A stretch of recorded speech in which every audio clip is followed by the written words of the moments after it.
I don't mind him. He's going to play every day. No, in this exactly. lineup. And that's what I mean. I think he should play every day in the 5th or 6th hole.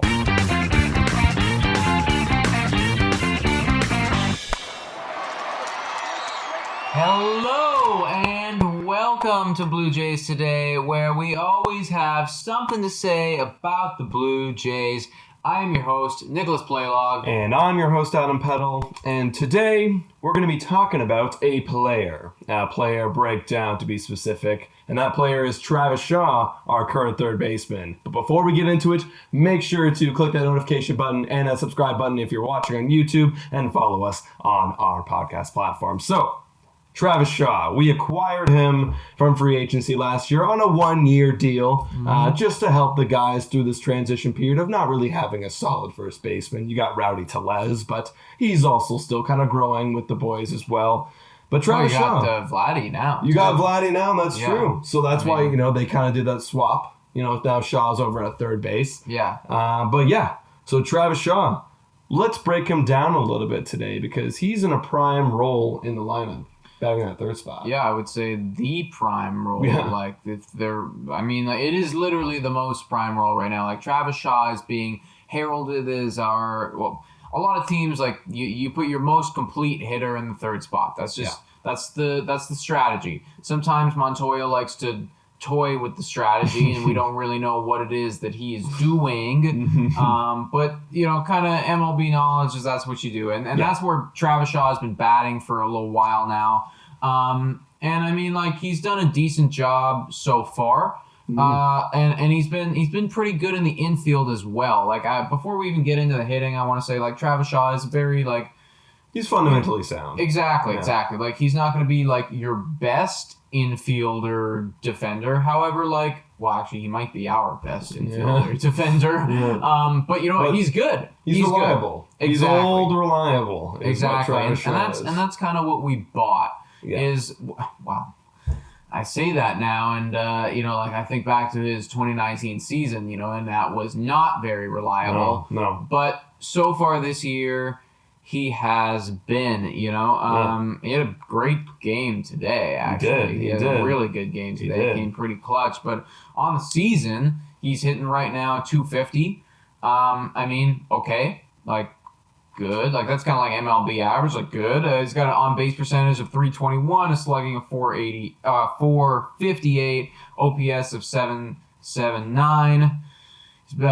He's scored a run 5 times, home runs 3, and 7 RBI. So it's okay. It's okay. Yeah. He's doing well for the guys, and the thing is I remember before when we first started, I remember getting the update of Travis Shaw batting third, and I went and this was around the time when Montoya was making really questionable decisions, and when he came up as batting third, I was okay, no, no. But ever since August 8th when he started playing, he's been good, he's been reliable, and some other guys like Gurriel, who we wanted in that spot, has kind of fell off a little bit. He had a good game today, but before today, he was only hitting 172 since Shaw got put into the lineup. Agreed. But I guess in my perspective, and Shaw's been doing pretty well I don't want to say he's doing great. 250 is okay. I would like my 3-hitter to be better than 250. And I think I think honestly 250 is what Shaw's ceiling was coming into this season. Because let's look for those who don't really know Travis Shaw. Just to give you a little bit of insight why we're it's kind of hesitant about this guy. You were mentioning his 2019. Well, he got sent down to the minors. Yeah.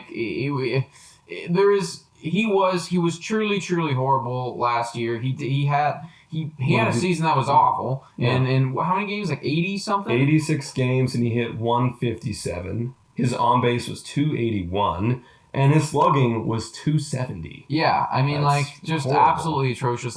Doesn't belong in the majors. Yeah. I did some digging. His launch angle was almost double what his career stats were. So he was just he was just flying out literally every time.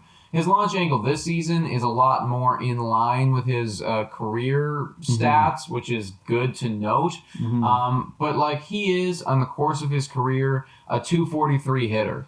And okay, that's fine. It's, in my opinion, still not a 3-hitter role guy. I like him in that 5th and 6th spot. Yeah, I like him in that 5th and 6th spots too. Like I'm still, and here's the thing: he had a great game today, and he showed that he can do good stuff. He he did. I don't think this was a base running error, but like he showed how slow he is today. He's not the base stealer. No, he tried. Well, he didn't try to steal a base, but like he tried. He went to he had a really nice ball that for somebody who is fit in shape could have been a double. For him, it wasn't, and he was thrown out accordingly.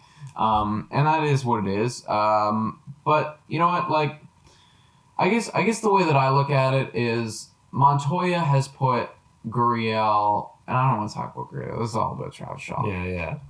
But Montoya's put Gurriel in like the 7th spot. Yeah, he's moving down. He is slumping, and like he's done the same with Guerrero, and Guerrero's been slumping.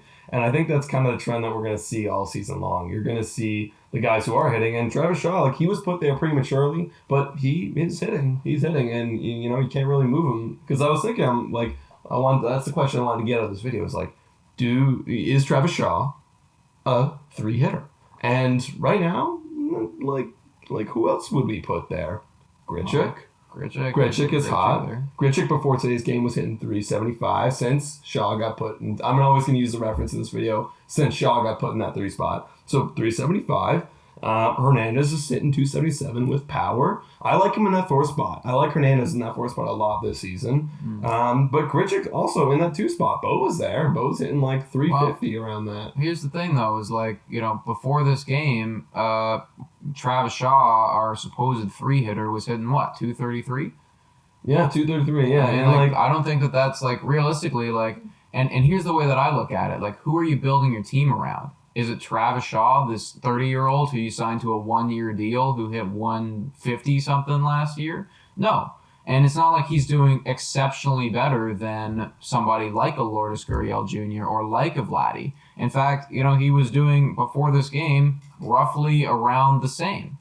So I do hear what you're saying. Mm-hmm. I think I would prefer him like a little bit further down the lineup, and like to trust your like. I believe that Lourdes Gurriel Jr. has warranted more trust and should get a little bit more respect in this lineup than Charlie Montoya is giving him right now. If this is a strategy to like enliven the bat, then I guess I'm all for it. And if it works, then that's good. But if it does work, then you better move him into that spot, because initially when Travis Shaw was put batting 3rd, Gurriel was still batting like 300. Yeah. And I completely disagreed with that. I disagree with the initial move, but now what do you do? Well, I don't think. Let me ask you: do you play the hot hand, or do you play what should be the future? But think about what happened when you made the move in the first place. Yeah, Gurriel got cold. Yeah. So exactly. put him back to where he was doing well in the 3 spot, and maybe he gets better. But like, why would you make that move in the first place? Because Travis Shaw is still like, okay, he's doing okay at 250, but that's okay. You can still have that guy at your 5th spot with the power that he has, and then get the guy that we want to kind of build our franchise around in the 3rd spot. If he does, like, let's say hypothetically Gurriel was put back in the 3 spot next game and Travis Shaw was moved down, now I completely have no trust in Charlie Montoya, because here's why. He's clearly made the decision, I'm playing hot hitters, that's how I'm designing my lineup. If you're hot, you're in. If you're not, I'm moving you out. And like obviously there's that one mistake he made, but if he starts moving it around, it's like, okay, now you're even more wishy-washy, and like you just continue to prove how wishy-washy you are, and you're not staying consistent. I guess. Well, I don't think that. I don't know if he has proven that he's hitting or that he's playing hot hitters, because when Travis Shaw was put in the 3rd spot, he was batting 200.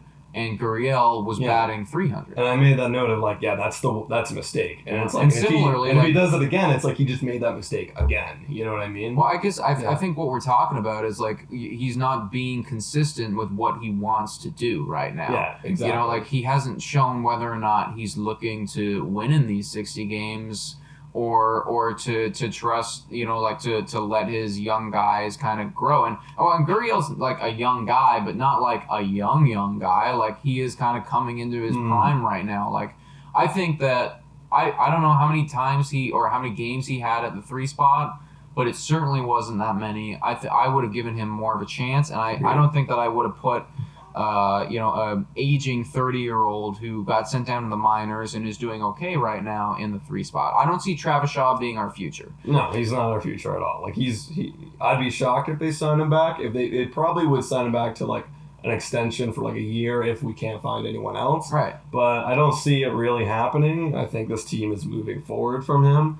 But regardless, I love how this video start off as Travis Shaw breakdown, and then we go into like, what is Charlie Montoya doing with this line? Yeah, I mean, because it doesn't make sense, you know, and it's like, and like I said, like the second that you moved Gurriel out of that 3 spot, well, then he got cold, and I don't know if there's any correlation to that, but I mean, like, he was doing very well. Yeah, he was our hot hitter on Instagram. Like he was like noted. Exactly, you know? And then you switch things up, and then he got super cold. Mm-hmm. So I don't know. I'm not sure, but it's something to note moving forward. And I feel like Charlie Montoya is kind of all over the place right now. Like, do you think like if we did sign Shaw back, like that's the thing is like I don't know what we do because like who's going to be the third base guy? Who's going to be the third base guy when Shaw goes? Groshans. Is he? I don't know if he's ready to come up. Not this year. No, but like next year. Like, is he? It might be a situation kind of what they did with like Bo, where he comes up halfway through the year. So if they sign Shaw back, it'd be another 1 year. Yeah. And then, or they go find a free agent third baseman, like a panic. But like, it's going to be a hole until Groshans gets up, or alternatively, Austin Martin 2 years down the line or 3 years down the line. Yeah, I think that we have solutions for this problem in the future. It's more of like, well, what do we do next year? Because having a guy like Travis Shaw, I definitely don't like. I don't mind him. He's gonna play every day. No, in this exactly, and that's what I mean. I think he should play every day in the 5th or 6th hole, and not in the 3 spot. But because he's well on pace right now for a lot more of like his career stats, and his career stats, like his career slash line is 243, 327, and then 450. And I mean, like that's all fine. Like it's fine. You know what I mean? It's not exceptional, but it's fine. They'll take it. Especially for a rebuilding ball club. Like enough of Brandon Drury. Get him out. Yeah, well, Brandon like, Drury, Brat's like enough of that. Point zero sub 100. Yeah, it's completely ridiculous. No more Brandon Drury. So yeah, I would say, like, and that's the thing is like in Shaw's best year, he was arguably a 3-hitter in his best year, and he smacked it, or he had 84 runs, 31 home runs, 101 RBIs, and batted for an average of 273, like quite exceptional. But that's that a was 3-hitter. That exactly, and that was back in 2017. Yeah. We are far removed from 2017. Yeah. I don't see a major future with this guy, but as of right now, like. Be that veteran presence. Yeah, he's fine. Help us win games. And Shaw, if you can keep helping us win games and being a leader that we don't have really right now, then take your $4 million and enjoy your time in Toronto or Buffalo. Yeah, like what would he need to hit for us to sign him back, and how much would we need to pay him? You know, his career average 243.